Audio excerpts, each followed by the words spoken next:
Magandang araw! Sa video na ito, tatalakayin natin ang buod ng ika-15 kabanata ng Noli Me Tangere ni Dr. Jose Rizal na may pamagat na Ang Mga Sakristan. Pag-aaralan din natin ang mga mahahalagang pangyayari, tauhan, tagpuan, talasalitaan, at aral, mensahe o implikasyon na matatagpuan sa kabanatang ito. Makinig at manood ng mabuti dahil marami kayong matututunan mula sa makasaysayang akdang ito ni Rizal. Simulan na natin. Sa kabanatang ito, ipinakilala ang magkapatid na sakristan na sina Crispin at Basilio, mga anak ni Sisa. Sila ay dumaranas ng matinding suliranin, lalo na si Crispin na pinagbintangan ng pari na nagnakaw ng 2 onsa o 32 piso. Dahil sa kakulangan ng kita, hindi niya kayang bayaran ang ibinibintang sa kanya. Hiniling ni Crispin kay Basilio na tulungan siyang magbayad, ngunit tumanggi si Basilio dahil kailangan din niyang tulungan ang kanilang ina. Sa kanilang pag-uusap, ipinahayag ni Crispin ang kanyang kalungkutan at pangungulila sa ina, pati na rin ang takot na maranasan ang mas matinding parusa mula sa mga pare. Habang nag-uusap ang magkapatid, biglang dumating ang sakristan mayor na nagalit sa kanilang pinag-uusapan. Pinagmulta niya si Basilio at hindi pinayagang umuwi si Crispin hanggat hindi na ibabalik ang nawawalang salapi. Nang magtangkang mga tuwiran si Basilio, lalo siyang napahamak at pinilit na umuwi ng 10 oras ng gabi, isang mapanganib na oras para sa isang bata. Samantalang kinaladkad ng sakristan mayor si Crispin, narinig ni Basilio ang pagdaing ng kapatid at nawalan siya ng pag-asa na matulungan ito. Dahil sa matinding pangamba at pagkalugmok, nagdesisyon si Basilio na tumakas mula sa kampanaryo gamit ang lubid ng kampana. Dumako naman tayo sa mga mahahalagang pangyayari sa ika-15 kabanata. Pinagbintangan si Crispin ng pagnanakaw ng 2 onsa ng pari. Hiniling ni Crispin kay Basilio na tulungan siyang bayaran ang ibinibintang sa kanya. Dumating ang sakristan mayor at nagparusa kina Crispin at Basilio.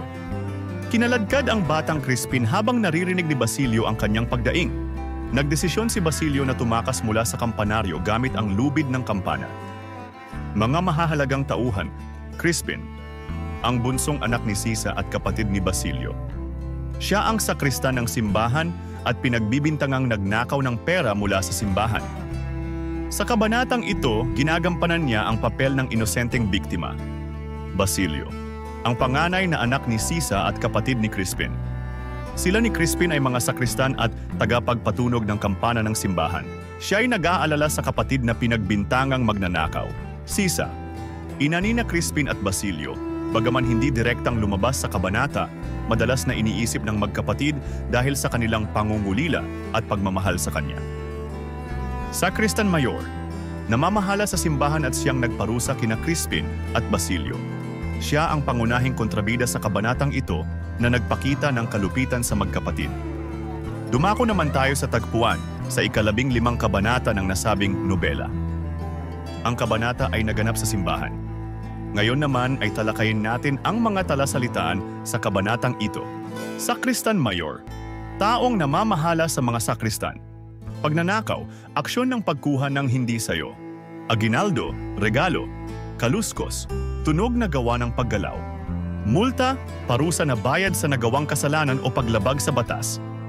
Guardia Sibil, miyembro ng puwersang militar o pulisya na nagpapanatili ng kaayusan. Onsa, isang uri ng lumang barya na ginagamit noong panahon ng Kastila na may mataas na halaga. Kampanaryo, ang tore ng simbahan kung saan nakalagay ang kampana. Palahaw, malakas at matinis na sigaw, karaniwang dulot ng matinding sakit o takot. At ngayon ay alamin naman natin ang ilan sa mga aral, mensahe o implikasyon na ipinakita sa nobela. Ang kabanatang ito ay nagpapakita ng iba't ibang aspeto ng lipunang Pilipino noong panahon ng kolonyalismo. Isa sa mga mahalagang mensahe na nais iparating ng kwento ay ang kalupitan at pang-aabuso sa kapangyarihan ng mga nasa simbahan. Pinapakita rin ang kawalan ng pagkakapantay-pantay sa pagitan ng mga may kapangyarihan at mga mahihirap na mamamayan.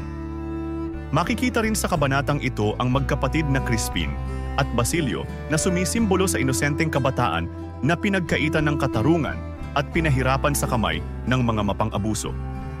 Ang kanilang paghihirap ay nagpapakita ng kawalan ng pag-asa at pagmamalasakit ng mga nasa poder sa panahon ng kolonyalismo.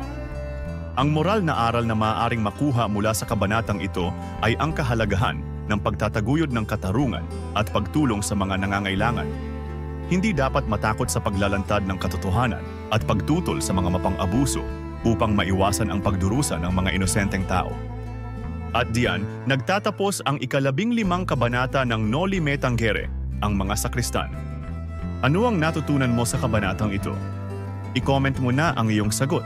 Inaanyayahan ka din namin na i-like, subscribe, at i-click ang notification bell para lagi kang updated sa mga susunod naming videos. Hanggang sa muli, maraming salamat sa panonood.